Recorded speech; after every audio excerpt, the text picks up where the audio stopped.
All right, so you know how much I love getting my hands on, well, anything really, but especially things with a story behind them, right? Right, like that vintage film camera you were so excited about last week. Exactly.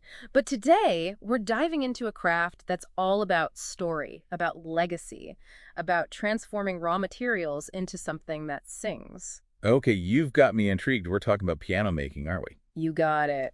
We're taking a deep dive into the world of piano making, and we've got some fantastic resources from RoleCatcher.com to guide us. RoleCatcher, that's the job hunting and career platform, yeah. The one and only. We're looking at three of their articles today. One that breaks down the career path itself, another that gets into the nitty-gritty of acing those job interviews, and then this is the cool part. Let me guess, it's about using technology to stand out in your job search. You know it. But first things first, let's get back to the piano. We're talking about an instrument that's been around for centuries, right? But have you ever stopped to think about what it actually takes to build one from scratch? Honestly, I haven't given it much thought. I mean, I know it's going to be incredibly intricate work, but beyond that, It's mind-blowing when you really dig into it, and that's what I love about these deep dives. We get to uncover the hidden complexities of things we often take for granted. so let's talk specifics. Where do we even begin with understanding the work of a piano maker? Well, Rollcatcher's Career Guide, Piano Maker, really breaks it down. And the first thing that jumps out is just how much detail goes into every single step. We're not just talking about assembly here, it's about craftsmanship on a whole other level. That makes sense. You're shaping wood, metal, felt. All these different elements have to come together to create something that produces music.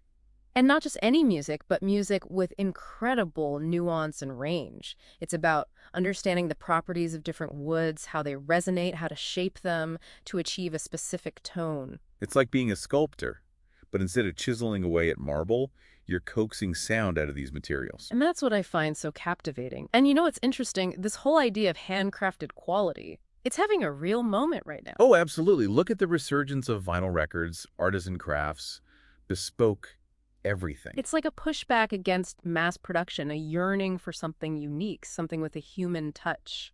And when you think about it, a piano is the epitome of that. Yeah. It's not something churned out on an assembly line. Each one is a unique creation. Exactly.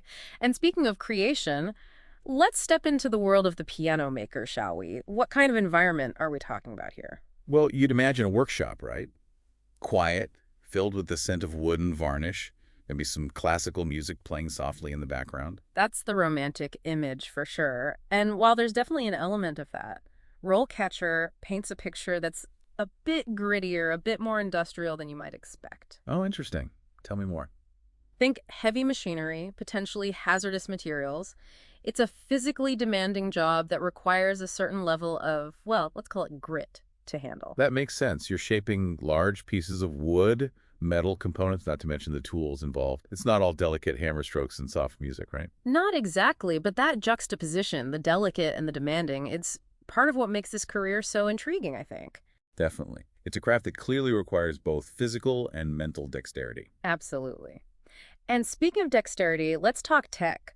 Because even though piano making is a centuries-old tradition, technology is changing the game in some pretty remarkable ways. Okay, so we're not just talking hand tools and intuition here. Well, those still play a huge role, of course. But RoleCatcher highlights how things like computer-aided design or CAD are being used to create precise 3D models of piano components. That's fascinating. So you've got this blend of traditional craftsmanship and cutting-edge technology. Exactly. And it's not just about design either. They even mention CNC machines. Those are computer-controlled cutting tools being used for incredibly precise shaping and milling of wood and metal parts. Wow, so you've got this fusion of old-world skills and digital precision. And it makes you wonder, with all this technology coming into play, what does it even take to become a piano maker these days? What draws someone to this field? Yeah, and let's be real, is it a viable career path? I mean, how many piano makers can the world really need? Those are great questions, and RoleCatcher doesn't shy away from them. In fact, they dedicate a whole section to the pros and cons of pursuing a career in piano making.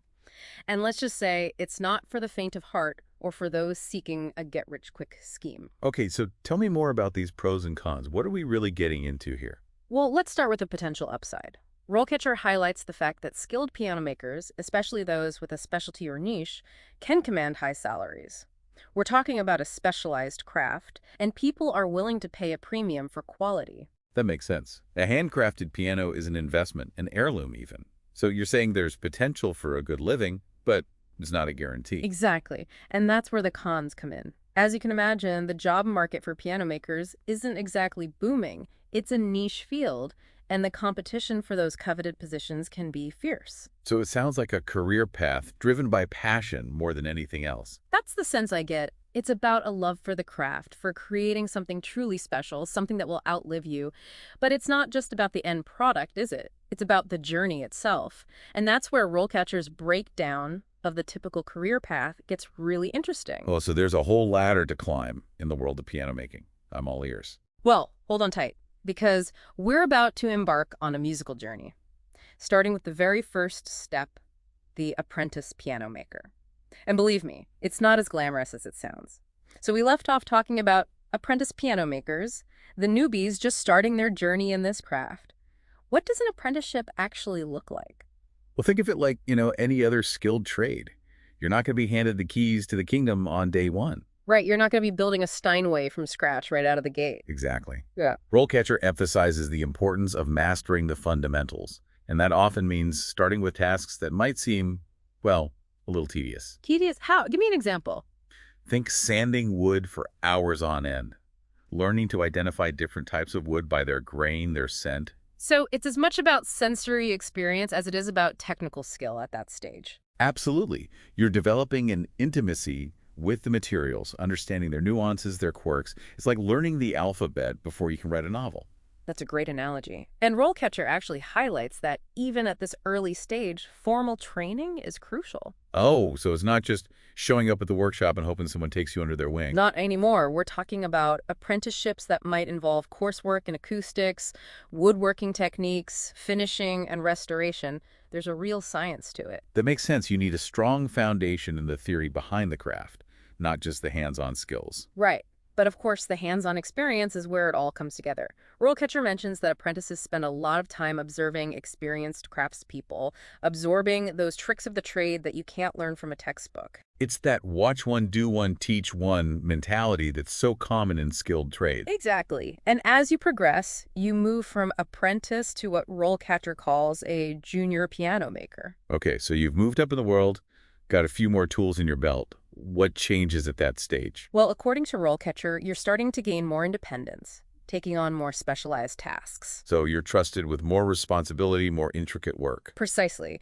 One example they give is voicing the hammers, which I have to admit sounded a bit mysterious to me. The theory is in a good way. Definitely.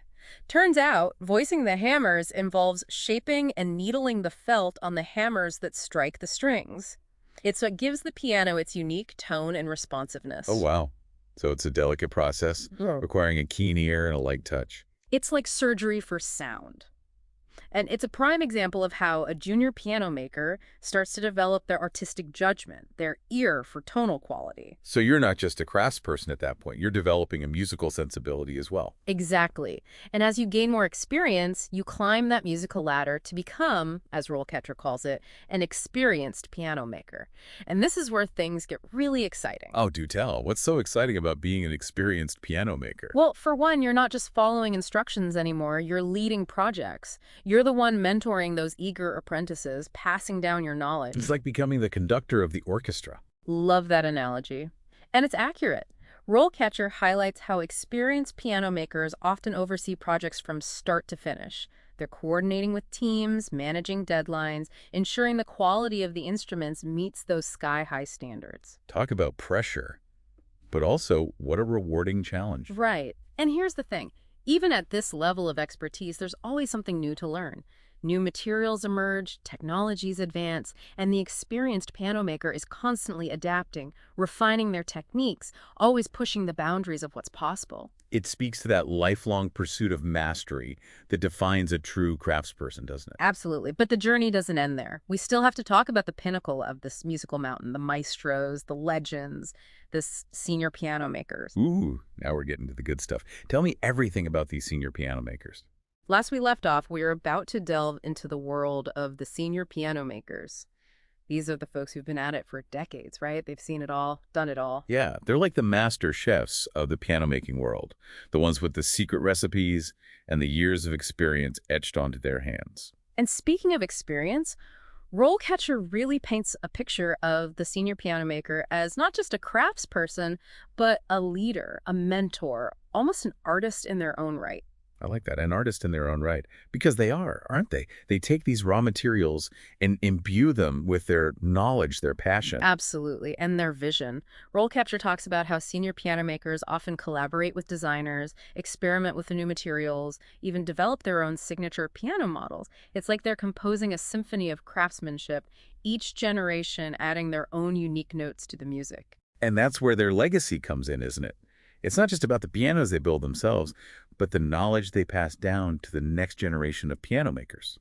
It's like they're building a bridge between tradition and innovation. And, we've talked a lot about the artistry and craftsmanship involved in piano making, but let's not forget the essential role of technology in the modern piano making workshop. Right, because we'd be remiss to ignore that. Technology is impacting every field these days, and piano making is no exception. Exactly.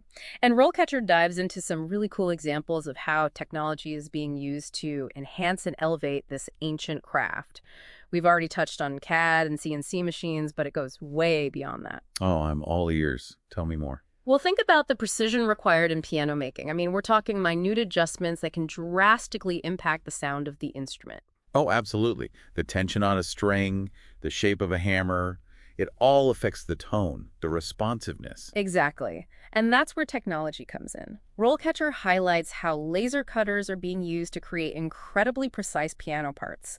We're talking about accuracy down to the millimeter, ensuring consistency that might be difficult to achieve by hand, even for the most skilled craftsperson. Wow, so technology is like an extension of the craftsperson's hand, allowing them to achieve a level of precision that was previously unimaginable. It's mind-blowing when you think about it. And it's not just about the physical construction either. RoleCatcher also talks about the use of digital sound analysis software. What? So they're analyzing the sound waves themselves. That's Yeah. fascinating. Isn't it?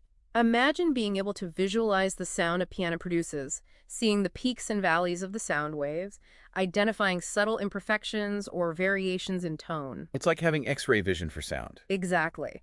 And the data can then be used to fine-tune the instrument, ensuring that it meets the highest standards of quality and consistency. So technology is not replacing the human ear, it's enhancing it, giving piano makers a whole new level of insight into the sounds they're creating. Exactly. It's about finding that sweet spot where artistry meets precision, tradition meets innovation. And that brings us to another interesting point that RoleCatcher brings up, the importance of those often overlooked soft skills, even in a highly technical field like piano making. Oh, absolutely. They dedicate a whole section to this. Things like communication, problem solving, teamwork.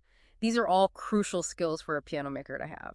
Yeah, because at the end of the day, you're not just building a piano, you're building relationships with clients, with colleagues, with suppliers. And those relationships, they're built on trust, on communication, on understanding. It's about being able to listen to a client's needs and translate those needs into a tangible, custom-made instrument. It's about bridging the gap between the technical and the emotional, the practical and the artistic. Beautifully said. And that's what makes this whole deep dive so fascinating to me. We've gone beyond just the nuts and bolts of how a piano is made. We've explored the artistry, the passion, the dedication, the history, and the cutting-edge technology that all converge in this one incredible instrument. It's a testament to the power of human ingenuity, isn't it? This desire to create, to innovate, to pour our hearts and souls into something that will outlive us. And to connect with others through music. Let's not forget about that. So, next time you hear the beautiful sound of a piano, take a moment to appreciate not just the music itself, but the hands that crafted it, the minds that designed it, and the generations of tradition and innovation that made it all possible. Absolutely. It's a reminder that even in our increasingly digital world, there's still a place for craftsmanship, for artistry, for the human touch. Couldn't have said it better myself. And on that note, we'll wrap up our deep dive into the world of piano making. We hope you've enjoyed this journey as much as we have. Until next time, keep exploring, keep asking questions, and keep those passions alive.